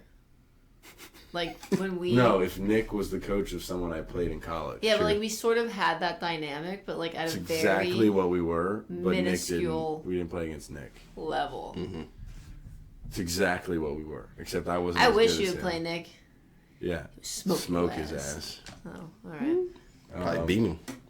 So that's one thing. It's not true. He'd probably hit him in the head. So I think I think that in general is funny. And well, Yeah, not even yeah. funny. Well, it is funny, but it's cool. It's a like crazy coincidence that And all they that goes interviewed into Beam, it. and they were like, "Are you talking?" He's like, "We talked a lot in the beginning of the playoffs, but like since this series started, Yeah. we really haven't been communicating." And this the Tennessee coach, so not his future father-in-law, he took over in 2017, and they had like never made playoffs, or if they had, it'd been like a very long time. Historically, I don't want to say historically bad, because I'm sure Tennessee was decent. SEC baseball, but they've now made like 5 consecutive college or playoffs and 2 consecutive College World Series, and now they've won. So he's turned that program almost completely around.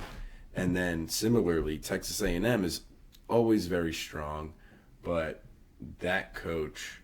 Did you see? He's like, I'm here to stay. I have a like. And then he accepted the job at 24 hours. UT. Yeah, UT. Dude. UT. Let's go, boys. That's crazy. Like, it's one thing to do that after you like, and UT's going to SEC next year. So the bag is A&M. Different, brother. Yeah, the bag is super different. And Texas A&M has a lot of money, but the bag is different at UT. Mm-hmm. And that's what you're going for. I mean, get it while you can. Those opportunities don't come that often. Yeah. But it was crazy that he said, I'm not leaving. I took this job to stay. Like, so did he know beforehand? He had to have. So don't say that. Yeah. Bad PR moment, for sure. Don't say that. Yeah. I mean, obviously don't say, yeah, I'm out. But don't say that. Okay. I just wanted to share that because, College World Series was really exciting. Yeah. I know it's not the My most favorite popular. player. My new favorite player, Christian Moore. What? Never heard. Sounds like a basketball player. I just I'm thinking love Justin him. Moore. Every now and then, I watch a random game and just decide that's it. That's the guy. That's the guy. Yeah. And the last time I did that, it was what was it? Tank Bigsby. That's the Prior name. to that, Travis Etienne with Trevor Lawrence. Yeah, that's a good name, Oh, you're too. talking about the outfielder for Tennessee? Yeah. The light-skinned guy? Yeah, led off, I think, the actual game. He's a handsome bloke. Final game, he led off with the home run. Yeah. Anyway, we wanted to share that because we cover everything. And college baseball is a part of that. No Honeycutts in the College World Series. No Honeycutts. No more Honeycutt. Honeycutt got cut. Yeah. Damn, he got clipped off. Yeah. So he's getting drafted this year, though? Yeah, for sure. For sure. Oh, draft reminds me. Not to, Bring it up, not, yeah. not to go back to the Segue. NBA draft, but did you see Ja Morant's meme? Oh, my God. Yeah. For the Rush I Hour. thought of you right away. Yeah, Rush Hour. Oh, my Dude, God. that What a was so film. funny. That was hilarious. Yeah. It's like, what are you feeding this guy, dude? Chris Tucker is one of my favorite actors. And he's only played in such a small number of movies, but he absolutely dominates the scene whenever he plays. That Yeah, but sort of that's makes actually- me like him better. It's actually what they're going to look like. Like Morant and Edie are gonna be like, he's going to be looking right up at him, just like that scene in Rush Hour. Well, who's the female basketball player you told me about in China? Oh, Yeah, she's a teenager. Yeah, she's 7'3". I'm Yeah, not 7'3". I don't She's believe like- it. Oh, my gosh. You have to, like, yeah, she's you got to gotta be look this up. 270 pounds. Yeah, for too. sure. What are they She's, feeding like, her? Not skinny. Yeah, I don't know. I need that for my son. Oh. I She's see definitely her. on HGH, for Yeah, sure. She's juicing. She's just killing it too. She's 17. Yeah. She went 17, off 7'3". against Japan. She had 44 points. That's, like, 14 not enough. rebounds. Anyone listening to this, if you've gotten this far into the episode, go look up 17-year-old Chinese Hold Hold on, I'm woman. gonna get her name. monster Her girl. name's Yeah, good luck. Zhang Ziyu.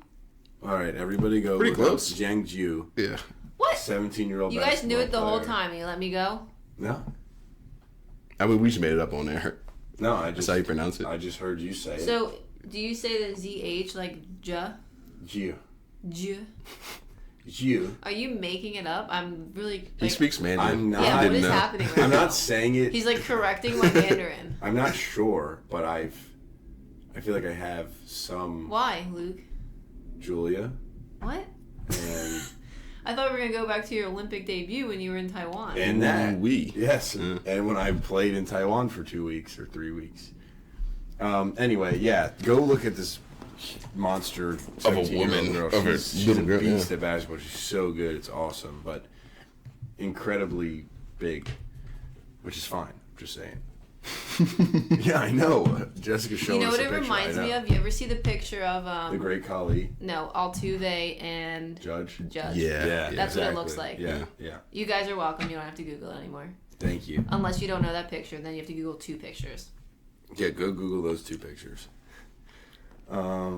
All right, that's all I had for that College World Series, and I know we just segued to the draft because I thought that Morant meme was hilarious. Can we say one more thing Yeah. as far as NBA news? Yeah. Breaking news, we have JJ Reddick agrees to be the head coach of the Los Angeles Lakers for the coming seasons. I don't know how long of a deal he signed, but it's crazy. He has no coaching experience, and he's going to be an NBA head coach. Yeah, I saw an amazing picture that had A graphic? his coaching career timeline. I have it, yeah. And it said 2023, like, youth basketball volunteer coach, 2024 NBA head coach. And it was like, this is what I mean when I pray to God to answer my questions or something. Here we go. Brooklyn Basketball Academy, 2023 through 24, volunteer fourth grade boys basketball head coach. Los Angeles Lakers, 2024 through 2025 head coach. Yeah, it's crazy. But yeah, no, that's a great, so. That's why I say the things I do, because anything's possible. Anything is possible. Yeah, Jessica's next. He had a podcast, and then he became head coach of the Lakers. He's an absolute respect genius. For him. I think he is very well versed in basketball knowledge. I don't know. I mean, I think we can look at previous players and see it translates pretty well, right? Mm-hmm. Yes and no. I mean, it depends what kind of player they are. I think you're right. I agree with what you're saying. But sometimes, like, Jordan couldn't do it because he was, like, too talented almost. Like, he didn't know how to tell people how to do even like a something. Thierry Henry. He's like, JJ just score. Reddick is not that. Exactly. He was No, more so I of, agree like, with you. the captain of the team, I Right. feel like. But I feel like he had to learn how to play. his depth of knowledge is, like, it can go, like, he's so smart. Like, he can break down the details to the most minute thing. And it may go over and it may not rub people the right way because he knows exactly what you should do in every situation. Was it Tony Romo who's doing the commentating? That's a good comment. That's a really good comment. Wow, Yeah. thanks, guys. No, for real. He's doing the podcast now, and, like, he says things where I'm like, not that I'm a basketball brain necessarily, but I'm like, I never even considered that. Mm-hmm. Like, I never even thought about that being thought about. Mm-hmm. So I know he's getting a hard time, which he should, and he should know that it's coming. Yeah. But what he talks about on that podcast with the people he talks With LeBron James. it's like, what room would you rather be in? Right. Like, what other room are you going to be in to prove that you can do it? Yeah. Now, there's the pressure. There's X's and O's. So we'll see. But, I mean, I know he annoys some people, but It's just I like, don't mind him that much. Like a genius, it's kind of hard breaking it down to, like, regular folk. You know what I mean? Like, it's hard to break down the highest, most complex subject, like, which he can do, but making it, it's one thing to know, and it's another to- thing to lead and coach and teach a team to and do it. to have never have done it before, too. Yeah, exactly. And he's doing it at the highest level. And when there's 2 minutes left in the fourth quarter of even a regular season game, like, it's one thing to go on your podcast and say, oh, it's so obvious you should have switched and you didn't switch. But, like, when you're in that huddle, it's like, Coach tells us what to do before it happens. So what do you got? And are you going to be able to not be throwing up behind the bench nervous? Are you going to be able to lock in and look at Anthony Davis and Bronny and say here's the play we're doing? But yeah, no, it'll be cool. I'm excited to watch. For sure. I'm definitely going to watch. I hope he does well. I hope he does better than the job that Steve Nash did in Brooklyn, but it's it's just tough coming into a situation where you've never done it before and then to be just thrown into the Wolves' highest level of the game. The Lakers. The Lakers, yeah, in LA is too. The press is going to be on. I almost want to say it's a little, like, political in a way that I think they can kind of do what they need with him.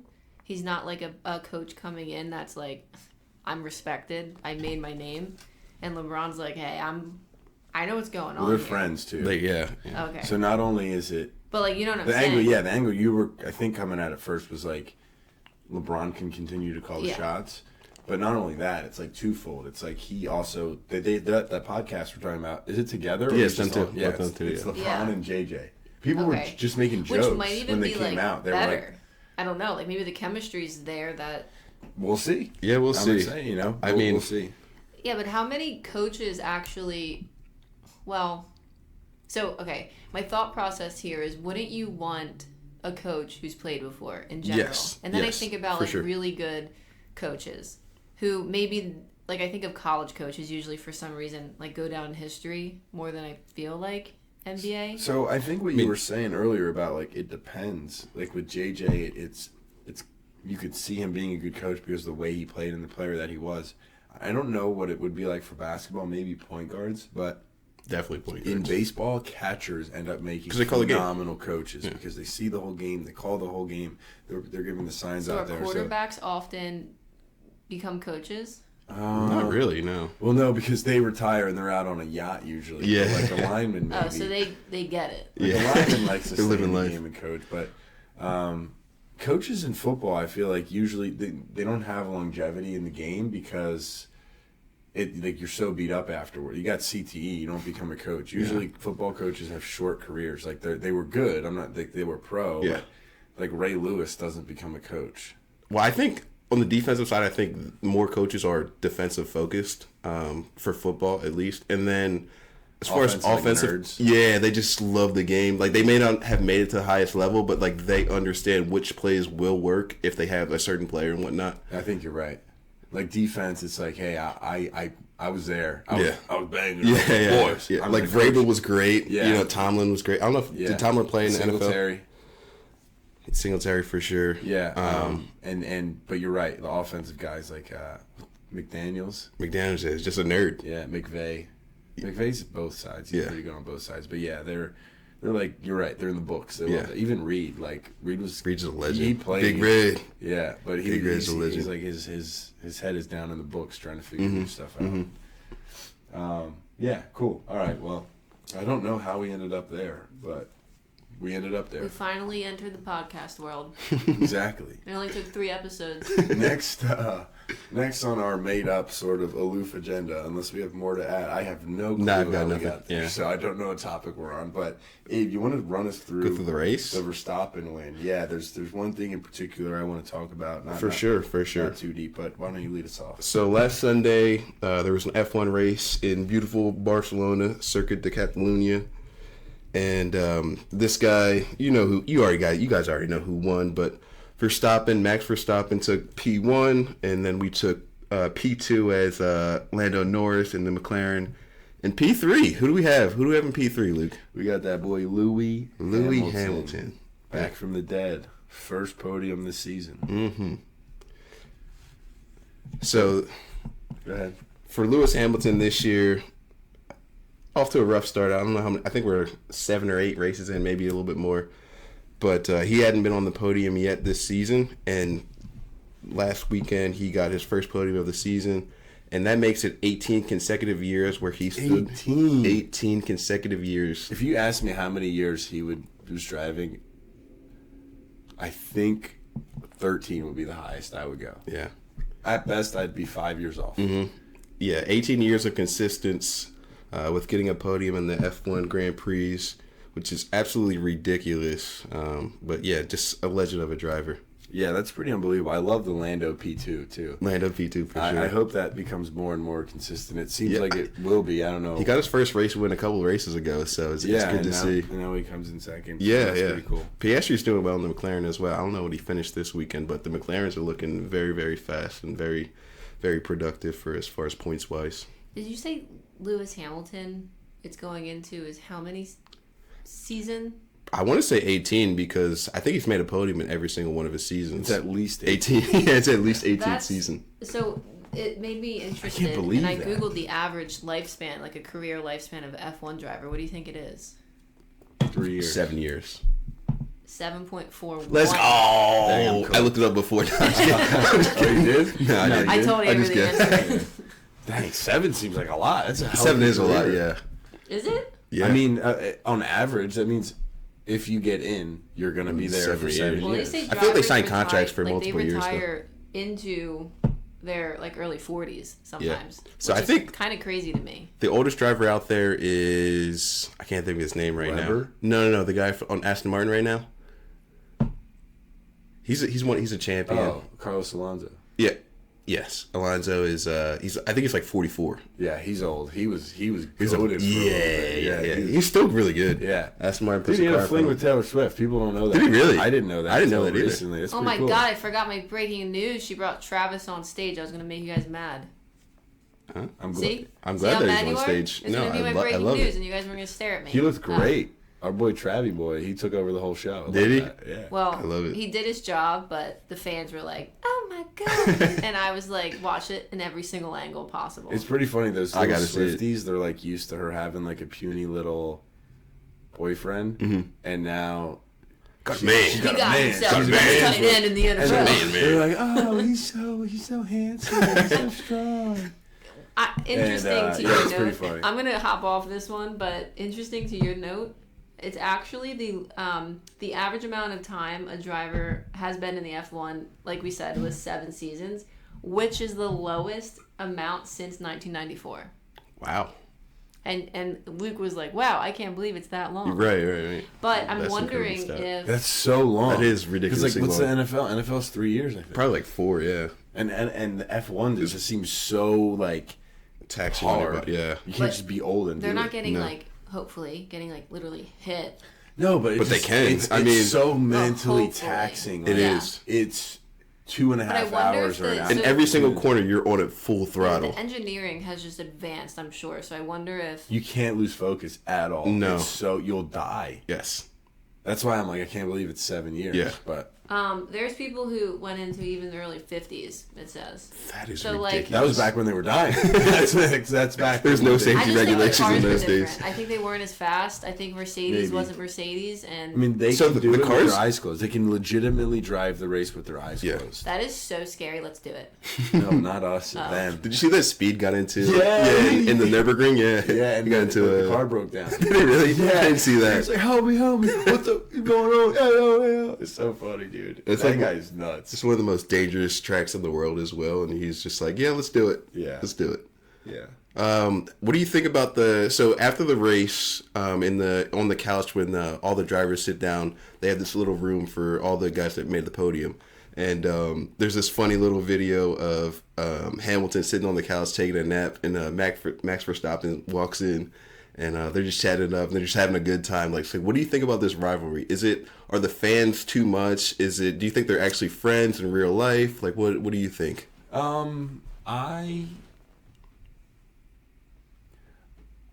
I don't know that it's blown up as far as like I haven't seen so much. Like I haven't seen posts about like Max is trash talking Lewis or anything. But I think, in my opinion, what the rivalry should be, I could be wrong about knowing what it is. I'm just not sure how much the media blows it up.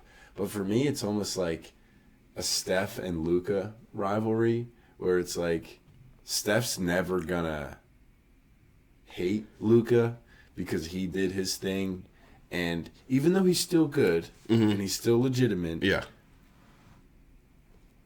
I mean, you could pick any two. It's just a players. hard comparison, I just though. picked those Yeah, two yeah. random players because they've both done. But like Luka's done his thing. He's clearly younger. He's gonna continue to do it. There's nothing Steph can do to stop him. No. Steph can do his best to continue to play well, but there's nothing that Luka's going to get his the way and has Yeah. the way Verstappen has and will continue to, and there's nothing for Hamilton to be so angry about because he has his 7 Still, yeah. championships and 8. Curry 8 championships and Curry has his 4 and a couple MVPs, and so it's like it's never gonna be like I don't know who you can compare, like maybe Jokic and Embiid, where it's like, no, it's us and it's us now. Yeah. Who's it gonna be? Because They're two different eras. Yeah, That's what you're saying. and Yeah. they overlap. Yeah. So they're gonna be competitive. But I think Hamilton I think the world He's can okay. take a hand off the baton. Yeah. And Verstappen can take it, and they can both still compete. Yeah. But it's okay. I just hate the way that Verstappen won his first world championship. That race, it just sucks to winning like that. Because it was so competitive, and then going to the last race, what happened was just awful. I'll say it. But I do think that coming into the future, like with a bird's eye view or looking back at it, Verstappen clearly is a better driver than Hamilton at this given moment. But I just wish that his first, world championship did not come at those circumstances. He definitely became the villain faster than people become the villain. Mm-hmm. I don't know if he deserves it necessarily. No, he's just that great. He's kind of just like weird and snooty. Yeah. But he's not really jerky. He's just kind of... And he's just a lot better as well. And he's so good. Yeah. But yeah, like he became the villain pretty quick. Yeah. All right, cool. So I don't have anything more on F1. It was a cool race. Again, Verstappen wins as he does. Happy to see Lando come in second, which I think, for all intents and purposes, we can call first place. But yeah, so I guess we can move on. Scottie Scheffler won the Travelers Championship. Not your biggest championship of all time, but it was pretty competitive. There was like a lot of scores. Yeah. Like 20s. Yeah, and if not to 20s, like 17, 18. And it goes to a playoff as well. Yeah, it was cool. With Tom Kim, yeah. You want to walk us through that a little bit? I don't have the full gist of it either. I saw kind of the replay, but essentially, Scottie and Tom Kim both shoot a minus 22, which is absolutely ridiculous. Now again, that's over 4 days, but still. What did you shoot last week? No, I'm just saying, yeah, if I took my score and I did it over 4 days, I'd be at like plus 100. At least, yeah. I'd probably be in the 200s. So, yeah, that's obviously incredible. Yeah. I just want to let everybody know they're not birdieing every hole. And then Yeah, but, they tied up at the end of 18 on the Sunday, and then they go to a playoff, and then Scottie wins the playoff. He shoots a 4, and Tom Kim shoots a 5.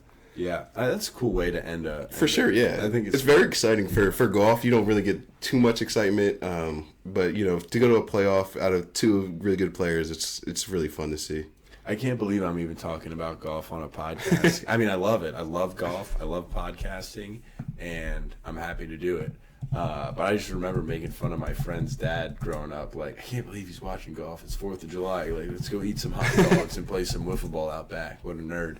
And now, like, my dream is to have 8 beers and fall asleep watching golf on the 4th of July. That's all I ever want in life. And shoot under 100, please. Yeah, and pray that I shoot under 100. That's all I ever did. That's Jessica chiming in with... I just wanted to look into her life of snoozing on the couch watching golf while hammering some Shirley Temples? Shirley Temples rip. No, infusions, virgin. Oh yeah, transfusions. Yeah, that's virgin transfusions. I just wanted to go back to the previous weekend at the U.S. Open just to give you the mind frame of the different courses and the difficulties of them. But Bryson DeChambeau, the previous weekend, shot a -3, and he won the entire tournament. Whereas Scottie Scheffler and Tom Kim shot -22. What?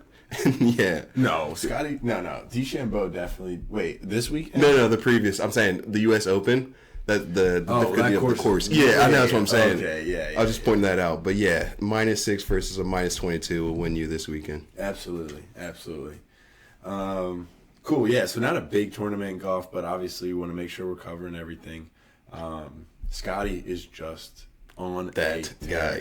I'll say it again. Said it last time. Still no Tiger, but if you're gonna do it, this is the way to do it. For sure. He just has to keep doing it like this for a long period of time. Yeah. 3 or 4 years, and then maybe we start to talk about it. But we have that conversation. People used to say that about Jack Nicklaus. No one will ever be Jack Nicklaus. Mm-hmm. And he has the 18 majors. Tiger has 14.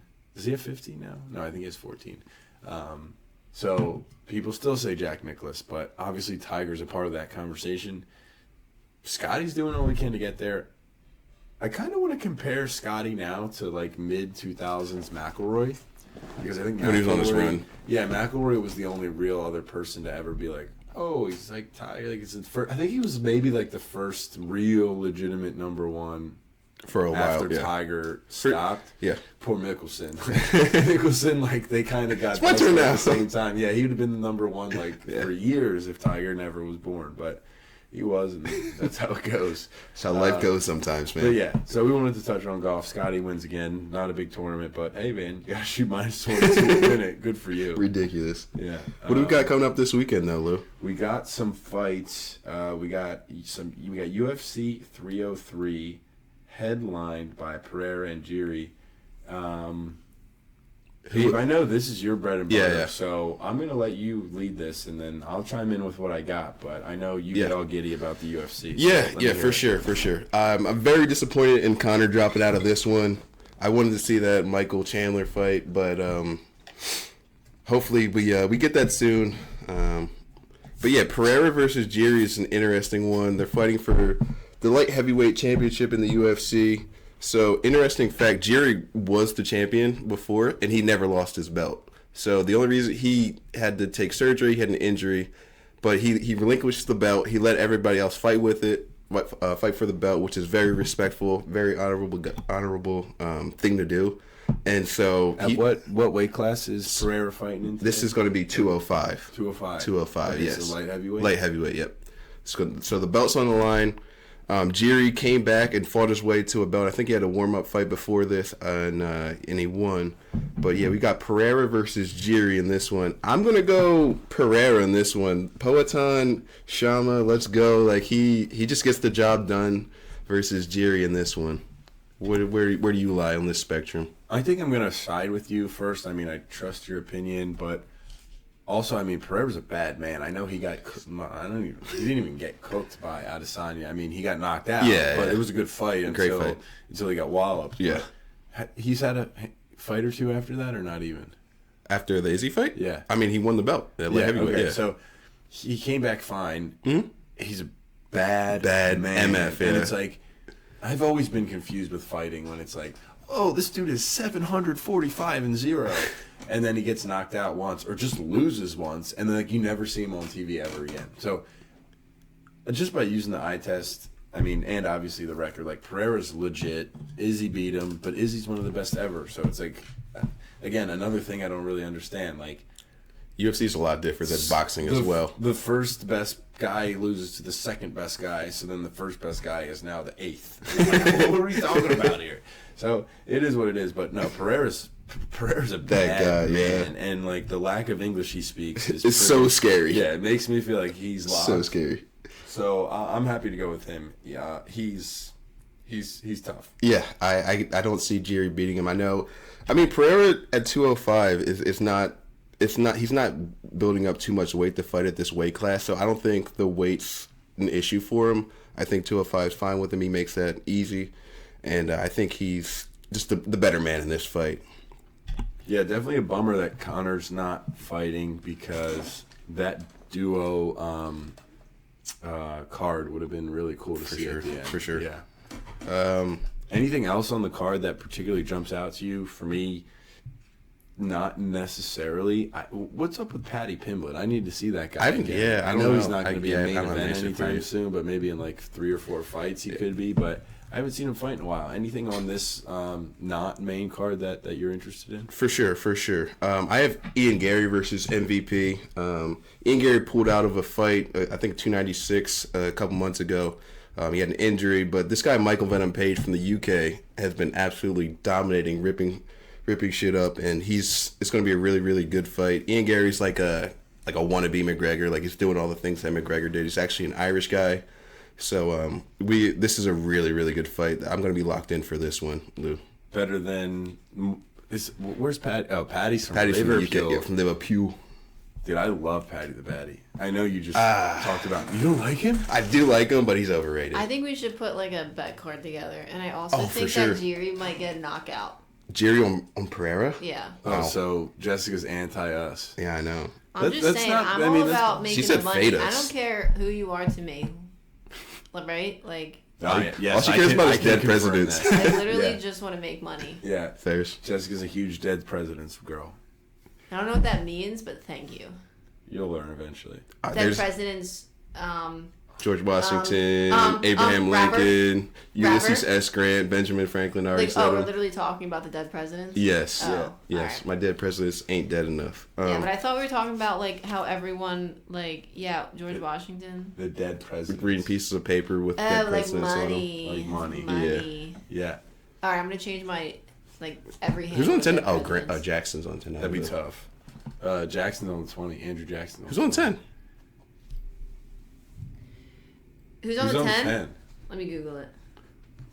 I thought Jackson. Yeah, no, you're right. 50. No, that's Grant. Grant's Ulysses? on 50. Yeah, Ulysses S. Sounds like a black guy. I usually only care about the hundreds, but I'll go 10. Alexander Hamilton. That's a good Hammies, yeah. I thought that was a play. Hamilton is a play, for sure. Is it about him? No, absolutely. Let's never forget Alexander Hamilton. No, yeah. It's about these guys. Hamilton. Oh, really? Yeah. As far as the other UFC fights, I'm really interested in the Andre Fili fight. And this guy, Peyton Talbot, he was on the Contender Series for Dana White, and is a really, really young guy. He's a minus 1,600 in the fight, but I think he's going to be like he's next up. Oh, really? Yeah. Is this like one of his debuts? Maybe on a pay-per-view, probably. Yeah, on a pay-per-view for sure, I think. Okay. But yeah, he's really, really good. It's a really young guy as well. I mean, I'm sure we will watch that together. So. For sure. All right, Abe. Well, I don't have anything left on the docket, so you know what that means. Unless you do. 2 minutes? 2 minute drill? It is the 2 minute drill. So I don't know if I have anything. Let me check my phone. That's okay because you are not up. Things. Jessica is up Luke first. Luke told me that Let's I'm go. going to be going every time, and I have things. Yes. So, ladies and gentlemen, give me your best shot. The show is coming. It has just started. Close. It has just started, but at the same time has just started, and we are going to run through our 2 minute drills. And leading us off is our producer, Jessica Fern. Thanks, Luke. So I'm just going to start this off with Snoop Dogg was part of the Olympics, not just commentating, which everyone appreciates. He did also do that. He literally ran the 200 whatever. I watched it. What?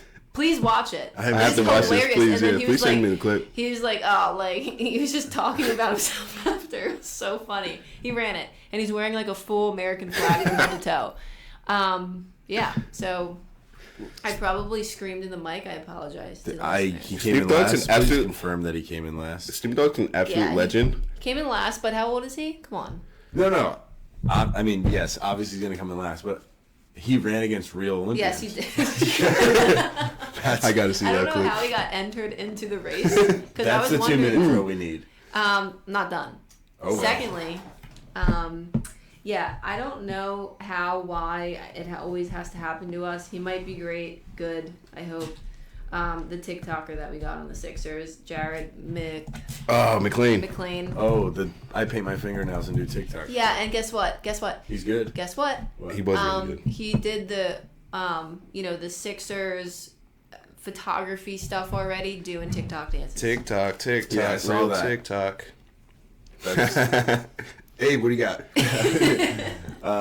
Thank you, Jessica. Great 2 minute drill. Best of the season so far. Yay! Going off of what Jess said about the Olympic trials, we're getting to the Olympics very, very soon. We're going to probably cover that in the next episode. But there's this 16-year-old kid. I don't know where he's from, but he qualified for the what did he qualify?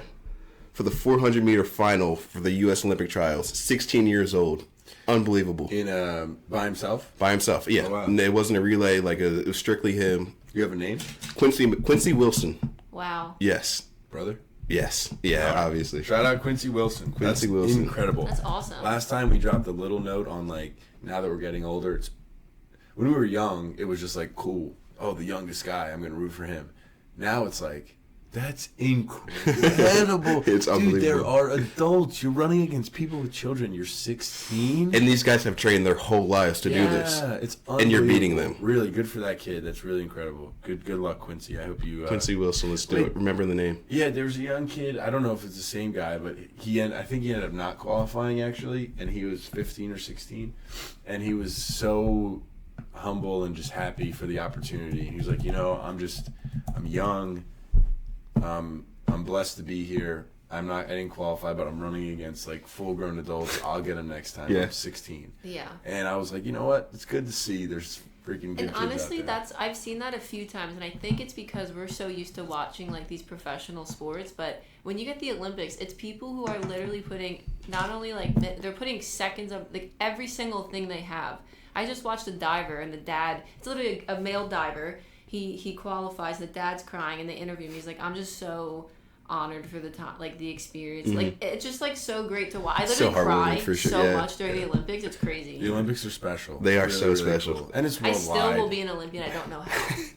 Sorry. You will find a way. So, also, he set personal best in the heat leading up to the semifinal, and then he set another personal best in the semifinal to qualify for the final. I can't wait to watch Quincy go. He's out of DC or the Maryland area. Wow. We're so So, close. yeah, Quincy Wilson. Sorry, that was a big wow into my microphone. I was close, and I yelled. Sorry. Wow, that's really cool. It's a good 2 minutes, really. Thanks, Mine is not as good. It's all right. We picked you up as usual. Yeah, I just have a little stat that I saw today. I want to share for my LeBronites. Game tying or go ahead shots in the last minute of a playoff game. Now, I do want to caveat because I'm fair. LeBron has been in more of these situations than other people, but if you take KD, Steph Curry, Kawhi, and Carmelo combined, their shooting percentage for game tying or go ahead shots in the last minute of a playoff game is 25%. Jesus. Of which they've made 22 field goals. Yeah. So they made 22 combined, 25% to do that. LeBron has made 23 of those shots. More than all of them combined. 46% shooting. He's not clutch, though. Now I have a better... Yeah, exactly. The point of me saying this is LeBron is clutch. For those of you saying, oh, LeBron's good, he's a stat patter, but he's not clutch, blah, blah, blah. Yes, he is. Ready? 23 for 50 field goal percentage. So we already mentioned that's 46%. That's great, yeah. And the rest of them, KD 9 for 35, Steph 6 for 25, Kawhi 4 for 14, and Carmelo 3 for 13. But 3-point percentage in those opportunities. LeBron is 4 for 11. KD is 3 for 16. So LeBron's 36.4%. He's made more and shot less. KD's 3 for 16, 19%. Steph is 3 for 14, 21%. Kawhi and Carmelo are both 2 for 7 at 28.6%. Wow. So in overall... I'm sorry. It's okay. In overall field goal percentage in the clutch, and this isn't even just the clutch, this is like the last minute. The clutch, you could say, is the last 5 minutes, probably even worse. But in the clutch, LeBron not only better general field goal percentage with a higher volume, but also better 3-point percentage with higher or relatively the same amount of volume. So, and that's with 4 lethal scorers, if you ask me. I mean, KD, Curry, Kawhi, and Carmelo. That's not like I'm just throwing like random people out there. Those are good, legitimate players. All Hall of Famers, for sure. So there's my 2-minute drill. LeBron, the GOAT, love you. I hope you're listening. I know you are. I know you have. You got your son, too. Text me, LeBron. I'm super hyped about that. Shout out to our people who sponsor Yeah, bro. us. Shout out to all our sponsors. We'll have you on, I promise. Like, you'll get on the show for sure. He's been begging us. I know, dude. I know. We'll get him on 100%. We don't have space, but we can. Yeah, he's like 6'9", bro. Like, it's tough. We'll get you in, LeBron. Yeah, don't worry. we'll figure it out. Anyway, that is Sideline Banter, Episode 3, signing off. Thank you for listening, as always.